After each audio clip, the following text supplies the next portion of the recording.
మోదుగుంటకి అప్పారావుపేటకి మధ్యలో గొల్లగూడెం అనే గ్రామానికి వెళ్తుంటే గాలికి ఊగుతూ మురిసిపోయే చేల మధ్యలో మార్లమ్మ తల్లి ఆలయం ఒక దివ్య జ్యోతిలా వెలుగుతుంటుంది.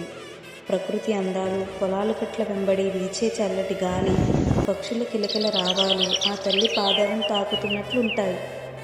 ప్రశాంతత వాతావరణం, పల్లెటూరి స్వచ్ఛత, ఆకుపచ్చని ప్రకృతి వెరసి భక్తులకు ఆలయ ప్రాంగణంలోకి అడుగుపెట్టగానే ఒక అలౌకిక ప్రశాంతత లభిస్తుంది.